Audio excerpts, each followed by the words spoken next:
भगवान शंकर नाचने लगे। क्या करने लगे? नृत्यावसाने नटराज राजो ननाद ढक्का नव पंचवारम। नव और पंच कितना हुआ? 14 बार नाच करके भगवान शंकर ने डमरू बजाया। तो डमरू से जो आवाज निकला वह पाणिनि ने ही पकड़ा और वही 14 बार बजाया तो उन्होंने 14 सूत्र लिखा। 14 सूत्र लिखा। वो 14 सूत्र था ऐ उन री लिक ए ओंग ऐ वच है रबटल नियम गणनम जब है जब गण दस खप चट तपय सक सरहल। ये 14 सूत्र था। हर एक व्याकरण में पहले पन्ना में मिल जाएगा।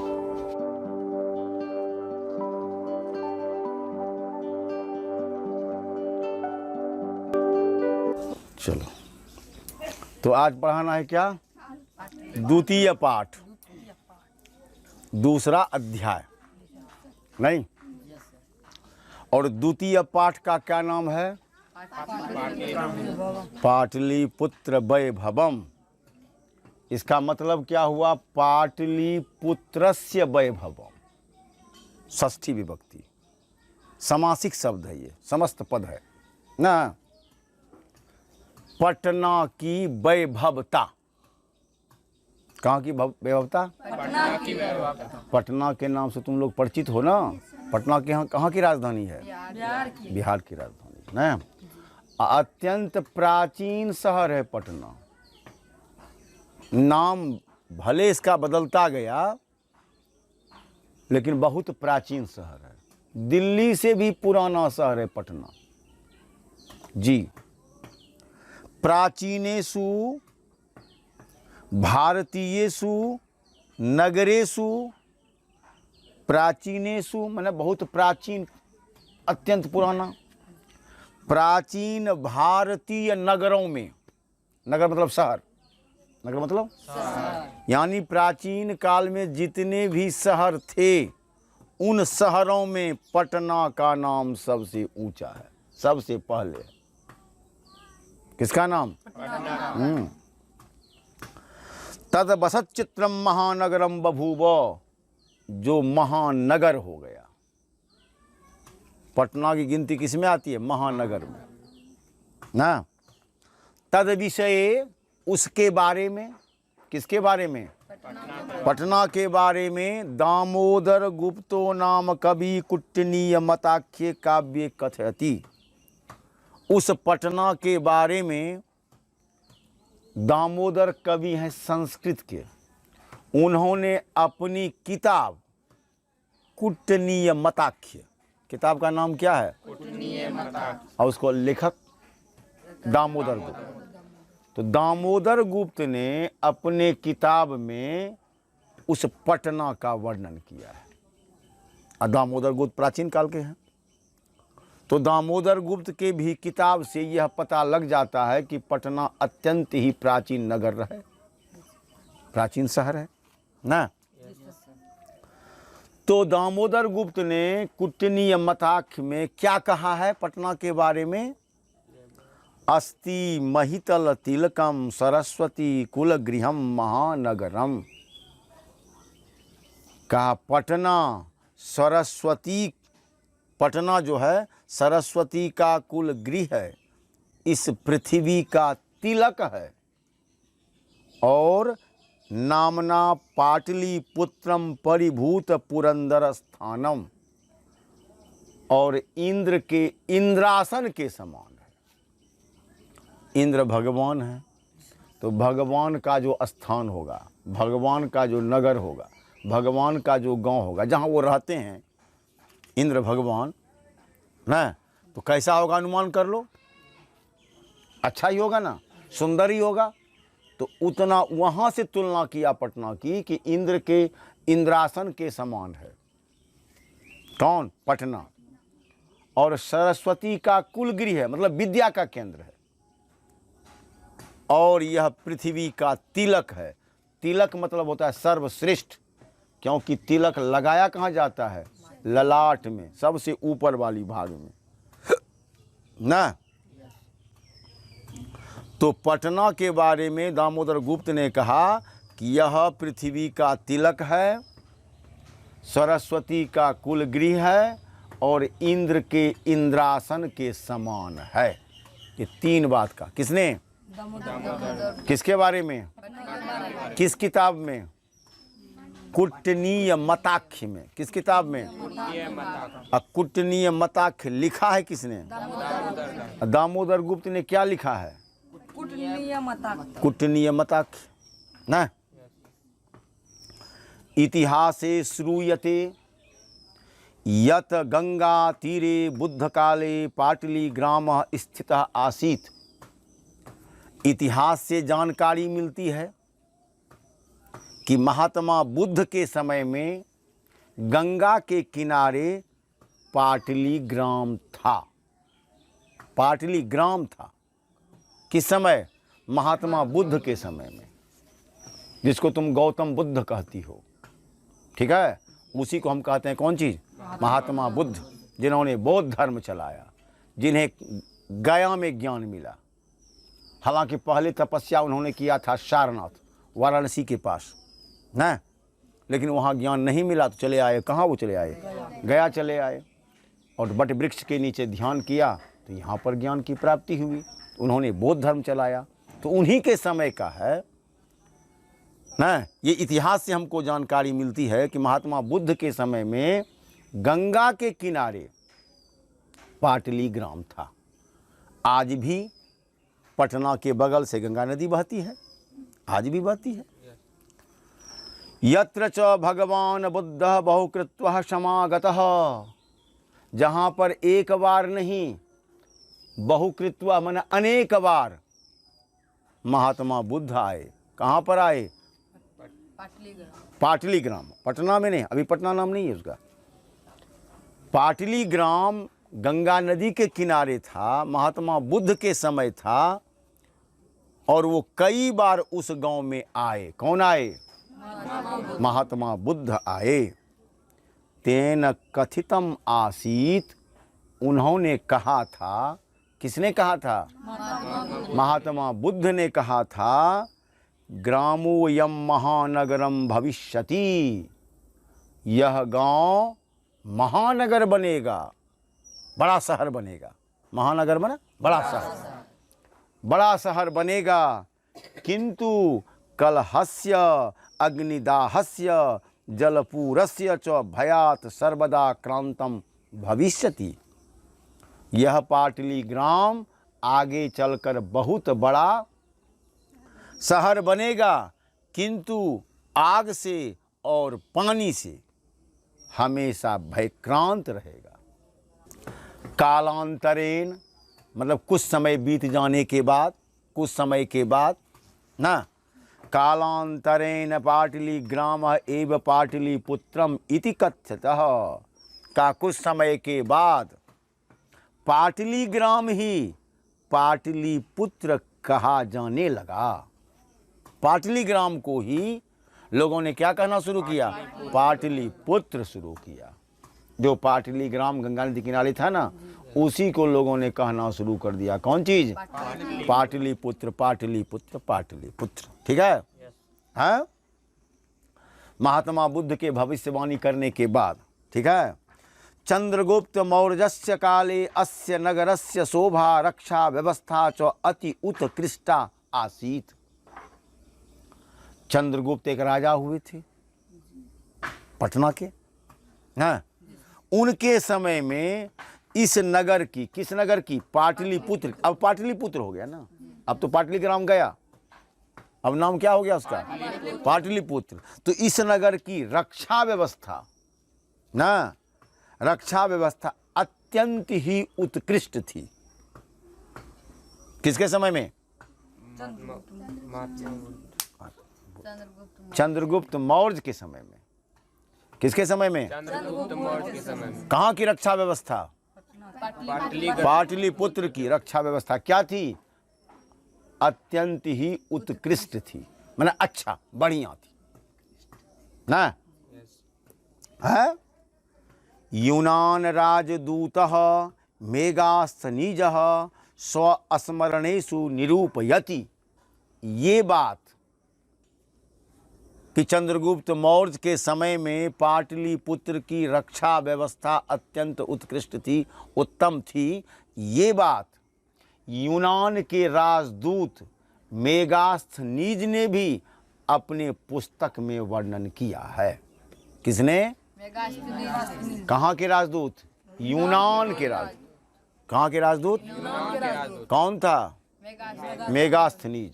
उसने भी अपने किताब में इसका वर्णन किया है कि हाँ, चंद्रगुप्त मौर्य के समय में ना पाटलिपुत्र की रक्षा व्यवस्था अत्यंत उत्तम थी और महात्मा बुद्ध ने भी भविष्यवाणी की थी। ये सब सारी बातें यूनान के राजदूत मेगास्थनीज ने अपने जो है काव्य में किया है।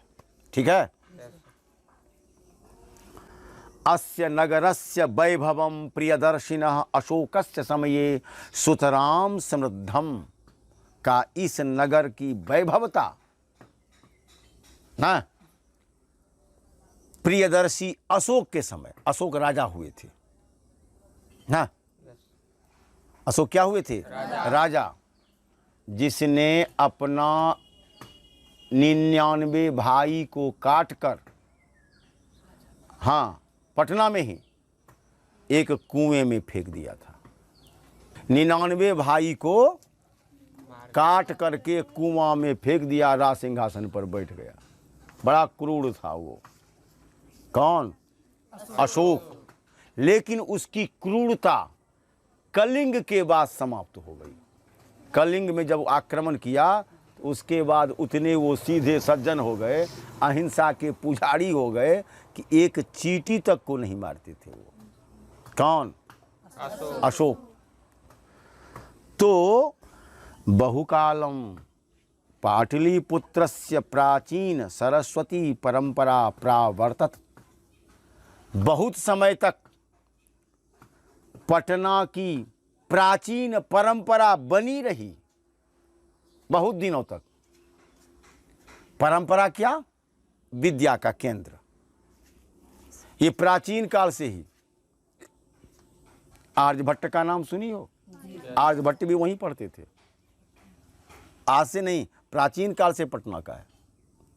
तो बहुत काल तक जो है पाटलिपुत्र की परंपरा बनी रही। इति राजशेखर काव्य मीमांसा नाम के कवि शिक्षा प्रमुखे ग्रंथे सादरम स्मरति। कहा ये बात राजशेखर ने अपनी किताब, उन्होंने किताब लिखा है, उसका नाम है काव्य मीमांसा। हाँ, काव्य मीमांसा लिखा है राजशेखर ने, और काव्य प्रकाश लिखा है स्वामी दयानंद ने। ठीक है। तो अपनी काव्य मीमांसा किताब में इसका वर्णन किया है। किसने? राजशेखर ने। कि हाँ, पाटलिपुत्र बहुत समय तक अपनी परंपरा को बरकरार रखा, विद्या का केंद्र रहा ना। बहुत विदेशी लोग भी पढ़ने आते थे यहाँ पर और पढ़ के जाते थे यहाँ से। अत्रोप वर्ष वर्ष मिह पाणनीय पिंगल विड ब्याडी बरुरुचि पतंजलि इह परीक्षिता ख्याति मुपजग मुहु। का राजशेखर ने अपने काव्य मीमांसा में बताया है कि इस पाटलिपुत्र में पाणिनि बहुत बड़े व्याकरणी थे। यानी आदिकाल शुरू का अगर व्याकरण कहो तो पाणिनि ने ही, पाणिनि को ही जनक कहा जाता। किसका? व्याकरण का। जी हाँ, व्याकरण का जनक मान किसको? पाणिनि को। हाँ, भगवान शंकर नाचने लगे। क्या करने लगे? नृत्यावसाने नटराज राजो ननाद ढक्का नव पंचवारम। नव और पंच कितना हुआ? 14 बार नाच करके भगवान शंकर ने डमरू बजाया। तो डमरू से जो आवाज निकला वह पाणिनि ने ही पकड़ा और वही 14 बार बजाया तो उन्होंने 14 सूत्र लिखा। 14 सूत्र। व्याकरण किसी के पास है? व्याकरण किसी के पास नहीं है। किसी के पास नहीं है। व्याकरण खरीदो, बिना व्याकरण का नहीं होगा। 14 सूत्र लिखा, वो 14 सूत्र था ऐ उन री लिक ए ओंग ए वच है रवट लन यम गण नम झब है जब गढ़ दस खप चट तप सक सरहल। ये 14 सूत्र था। हर एक व्याकरण में पहले पन्ना में मिल जाएगा, शुरू के पन्ना वही मिलेगा, 14 सूत्र। और वहीं से व्याकरण शुरू हुआ। इसलिए पाणिनि को ही व्याकरण का क्या माना जाता है? जनक माना जाता है, जनक। ठीक है। तो पाणिनि ने भी, पिंगल ने, बररुचि ने भी, ब्याड ने भी, पतंजलि इन सबों ने शिक्षा ग्रहण किया। कहाँ? पटना में। पटना में ही इन सबों ने शिक्षा ग्रहण किया। तब अंदाज लगाओ कि कितना बड़ा विद्या का केंद्र होगा। हालांकि उस समय इसका नाम पटना नहीं था, पाटलिपुत्र नहीं था, कुछ दूसरा था, लेकिन जगह तो वही है ना, जगह तो वही है। नाम बदलने से क्या होता है? तो इतना बड़ा केंद्र था विद्या का, जहाँ से इतने बड़े बड़े विद्वान पढ़ करके निकले हैं। और ये बात किसने कहा? राजशेखर ने कहा। नहीं, अपनी किताब में। किस किताब में? काव्य मीमांसा। किताब का नाम काव्य मीमांसा में कहा। कतिपयेषु प्राचीन संस्कृत ग्रंथेषु पुराणादिषु पाटलिपुत्रस्य नामांतरम पुष्पपुरम कुसुमपुरम वा प्राप्यते। कल कहा कि कुछ प्राचीन किताबों में, कुछ पुराणों में, कुछ प्राचीन ग्रंथों में नहीं, पाटलिपुत्र का नाम कुसुमपुर भी मिलता है और पुष्पपुर भी मिलता है। इसका मतलब क्या हुआ? इसका मतलब ये हुआ कि पाटलीग्राम के पहले इसका नाम कुसुमपुर था या पुष्पपुर था। क्योंकि कुसुम मने भी होता है फूल, अब पुष्प मने भी क्या होता है? फूल। नहीं, तो शुरुआती दौर में इसका नाम किताब में मिलता है, किसी किसी किताब में मिलता है, पुराणों में भी मिलता है, संस्कृत ग्रंथों में भी मिलता है, नहीं, और कुछ प्राचीन किताबों में भी मिलता है, लेखकों द्वारा, अनेक लेखकों द्वारा, कवियों, लेखकों।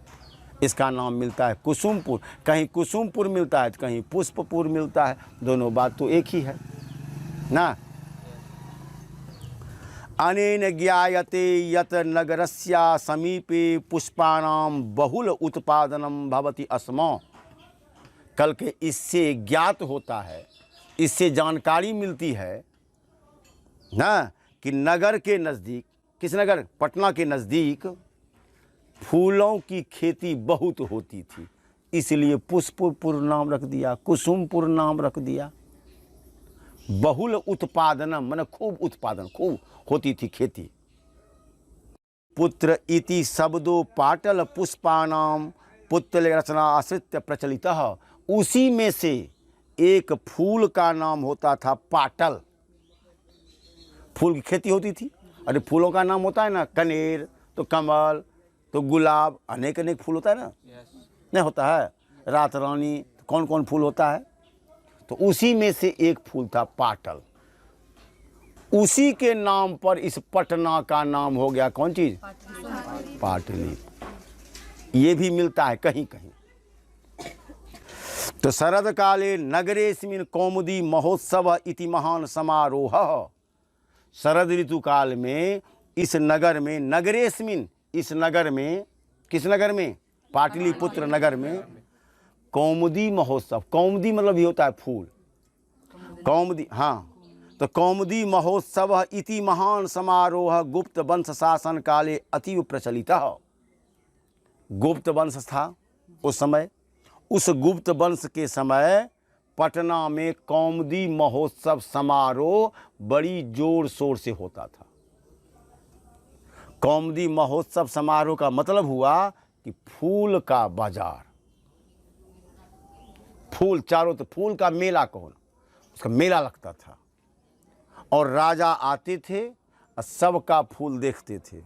जिसका फूल बढ़िया होता था उसको पुरस्कार दिया जाता था।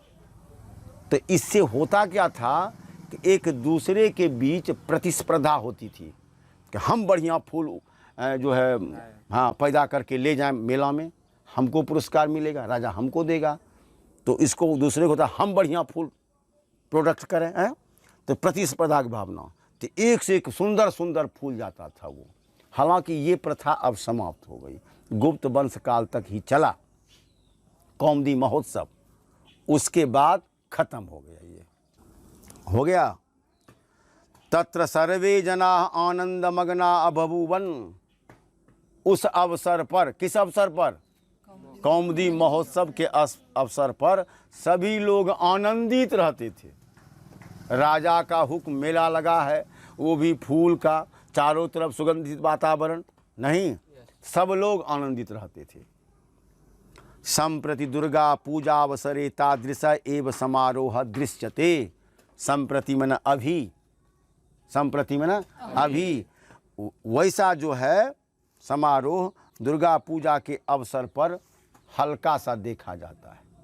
उतना तो जितना कि उस समय होता था उतना तो नहीं है, लेकिन हल्का सा अभी भी दुर्गा पूजा के अवसर पर देखा जाता है। काल चक्रात, समय के चक्र से, यद्यपि मध्यकाले पाटलिपुत्र वर्ष सहस्त्र परिमितम जीर्णताम अभूत। समय आया, कालचक्र आया, लगभग 1500 वर्ष तक ना पटना गुमसुम रहा, जीर्ण शीर्ण रहा, कोई देखने वाला नहीं रहा उसको, कोई देखने वाला नहीं। तस्य संकेत अनेकेषु साहित्य ग्रंथेषु मुद्रा राक्षसादिषु लभ्यते। कल के इसका प्रमाण कि इतने दिनों तक पटना जीर्ण शीर्ण रहा, कोई देखने वाला नहीं रहा, उसका उद्धार करने वाला कोई नहीं रहा, इसका प्रमाण कहाँ मिलता है? कल के साहित्य ग्रंथों में मिलता है। और उसी साहित्य ग्रंथ में एक किताब का नाम है मुद्रा राक्षस, किताब का नाम है, उसमें भी मिलता है पाटलिपुत्र के बारे में। मुगल वंश काले अस्य नगरस्य समुद्धारो जातः। गुप्त वंश चला गया, मुगल वंश आया, तो मुगल वंश जब आया तो उसने पटना का फिर से उद्धार किया, जीर्णोद्धार किया। किसका? पाटलिपुत्र का। वहाँ से फिर पटना तरक्की के रास्ते पर चलना शुरू कर दिया मुगल वंश काल से। ठीक है। आंगल शासन काले च पाटलिपुत्र सुतराम विकासो जातः। मुगल वंश ने जहाँ तक इसका विकास किया, उसके बाद वो भी चला गया तो अंग्रेज आ गया, गोरी सरकार, ब्रिटिश गवर्नमेंट, और उसने पटना का बहुत विकास किया। सुतराम विकास हो जाता, बहुत विकास हुआ। किसका? पटना का, अंग्रेजी शासन काल में। ठीक है ना। नगर मिदम मध्यकाले एव पटनेति नामना प्रसिद्धम आगमात। पहले तो पाटलिपुत्र नाम था, लेकिन मध्यकाल में आने के बाद इसका नाम फिर से हो गया पटना। पाटलिपुत्र से क्या हो गया? पटना नाम हो गया मध्यकाल में आकर के ना। अयम च शब्द पट्टन इति शब्दात निर्गतः। कल के पटना शब्द कहाँ से बना? कल के पत्तन शब्द से बना। नगरस्य पालिका देवी। जितने भी शहर तुम देखते हो, नगर देखते हो, हर एक शहर का अपना अपना एक देवी और देवता होता है। हर एक शहर में, पूर्णिया चली जाओ तो वहाँ भी मिलेगा पूरन देवी, हाँ मंदिर है, और उसी के नाम पर पड़ा है पूर्णिया। तो पटना में भी एक देवी है, उसका नाम है पटन देवी। क्या नाम है? पटन देवी। तो एक आदमी ने कहा कि पटना शब्द बना है पत्तन शब्द से, और दूसरे का कहना है कि नहीं, नगर की देवी पटन देवी है, उसी पटन देवी के नाम पर इस शहर का नामकरण किया गया पटना ना। आज भी पटना में पटन देवी का मंदिर है, जहाँ प्रतिदिन हजारों लोग दर्शन करने जाते हैं। ठीक है। पटन देवी ती अद्यापि पूज्यते। आज भी वहाँ पर उनकी पूजा होती है, पटन देवी का मंदिर है। ठीक है। संप्रति, अभी, वर्तमान समय में, अभी पाटलिपुत्रम अति विशालम वर्तते। कल के अभी तो पटना बहुत बड़ा विशाल है। बिहारस्य राजधानी चो अस्ति, और बिहार की राजधानी भी है, विशाल भी है, बड़ा भी शहर है, और ये बिहार की राजधानी भी। अनुदिनम नगरस्य विस्तारः भवति। कल के रोज इस शहर का विस्तार हो रहा है, रोज बड़ा हो रहा है। जहाँ पहले देहात एरिया था वहाँ भी शहर बस गया, वो भी पटना के शहरों में गिनती होने लगी ना। जो पहले दूर कहलाता था वह पटना कहलाने लगा, क्योंकि उसका जो क्षेत्रफल बढ़ता जा रहा है, बढ़ता जा रहा है, बढ़ता जा रहा है। लोग बसते चले जा रहे हैं, बसते चले जा रहे हैं, तो शहरी क्षेत्रों में गिनती होती चली जा रही उसकी ना।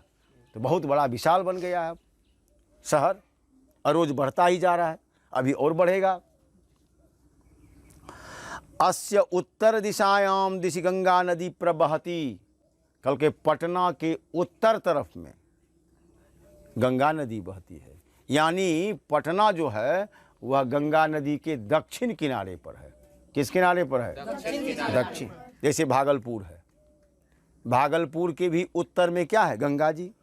तो गंगा जी के दक्षिण किनारे पर हुआ कौन? उसी तरह, जस्ट उसी तरह वहाँ भी है पटना में। पटना में भी गंगा के दक्षिण किनारे पर पटना अवस्थित है। अब पटना जो है गंगा के दक्षिण किनारे पर है।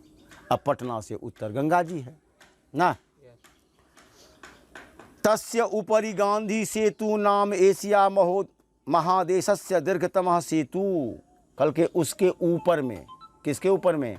गंगा नदी के ऊपर में एशिया महादेश का सबसे बड़ा पुल है सेतु। किंच रेलयान सेतु निर्मीयान बढ़ते। अब उस पर रेलगाड़ी का भी पुल बन रहा है। बहुत जगह क्या होता है कि एक पुल बनाया जाता है, केवल उस पर गाड़ी चरपहिया जाती है। बहुत होता है कि केवल उस पर रेलगाड़ी जाती है। बहुत पुल ऐसा भी जिस पर कि नीचे रेल है, ऊपर बस जा रही है, ऐसा भी होता है। चलो, नगरे अस्मिन् उत्कृष्टः संग्रहालयः। कल के इस शहर में बढ़िया संग्रहालय है, उच्च न्यायालय है, हाई कोर्ट है, उच्च न्यायालय है, सचिवालय है, सचिवालय है जहाँ बैठते हैं मुख्यमंत्री लोग। सचिवानाम आलय सचिवालय, मुख्यमंत्री बैठते हैं और उनके सहयोगी सब बैठते हैं, बड़े बड़े अफसर बैठते हैं वहाँ पर। वहीं से प्रशासनिक कार्य शुरू किया जाता है। नहीं, सचिवालय भी है। गोल गृहम, गोल घर है। तारामंडलम, तारामंडल है। जैविकोद्यानम, जैविक उद्यान है। मौर्यकालिक अवशेष, मौर्य काल का जो अवशेष बचा हुआ है, पुराना चीज़, वो भी देखने को मिलता है। महावीर मंदिरम, वो तो स्टेशन के बगल में ही है, महावीर मंदिर। एते दर्शनीया स्थानानि सन्ति, ये सब देखने योग्य स्थान है। कौन कौन?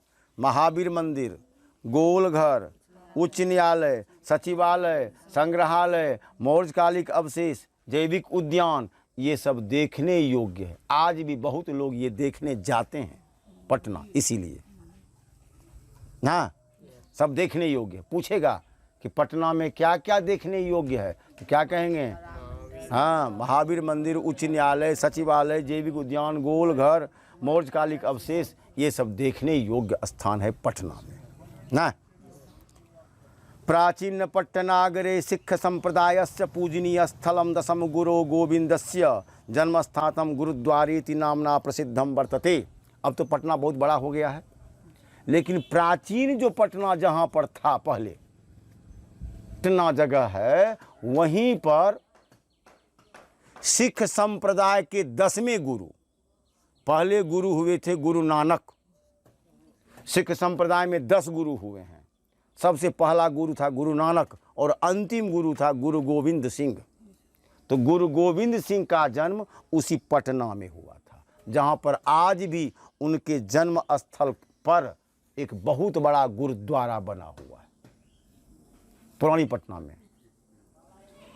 हाँ, और उस जगह का प्रसिद्धि होते होते इतना प्रसिद्ध हो गया कि उसी गुरुद्वारा और वो गुरु गोविंद सिंह के नाम पर एक स्टेशन का भी नाम पड़ गया। क्या तो नाम है, भूल गए हम, पटना साहिब, हाँ उन्हीं के नाम पर है, पटना साहिब स्टेशन का नाम है। ठीक है।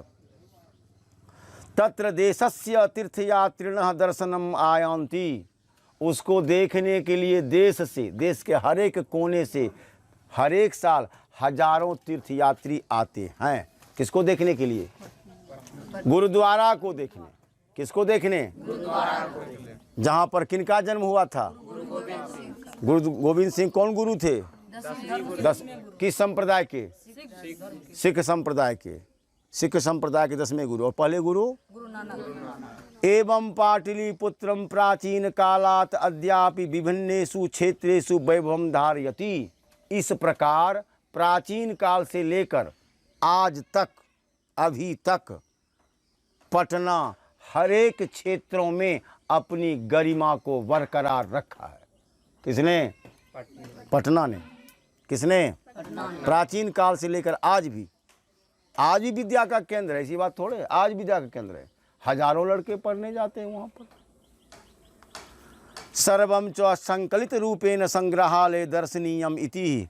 अगर इसको तुम्हें देखना हो तो संग्रहालय चले जाओ, वहाँ पर एक से एक चीज़ तुमको ज्ञान की बातें देखने को मिल जाएगी। संग्रहालय वहाँ पर पटना में, लेकिन टिकट लगता है देखने का। पर्यटन मानचित्रे नगरमिदं महत्वपूर्णम। पर्यटन, घूमने वाला, पर्यटन के दृष्टि से भी अगर देखा जाए तो पटना का नाम सर्वोपरि आता है। आज भी एक नहीं, अनेकों पर्यटक पटना देखने आते हैं, पटना के विभिन्न स्थानों को देखने आते हैं, समझने आते हैं। और इस जब पर्यटक आता है बाहरी पर देखने के, तो उससे सरकार को क्या मिलता है? राजस्व की प्राप्ति होती है, पैसा मिलता है। इसलिए सरकार ऐसे स्थलों को और अच्छा से अच्छा बनाती है, पर्यटक स्थल जो होता है, ताकि विदेशी पर्यटक यहाँ आवे, राजस्व की प्राप्ति हो। समझ में आ गया? यही था कौन चीज़? पाटलिपुत्रस्य वैभवम्।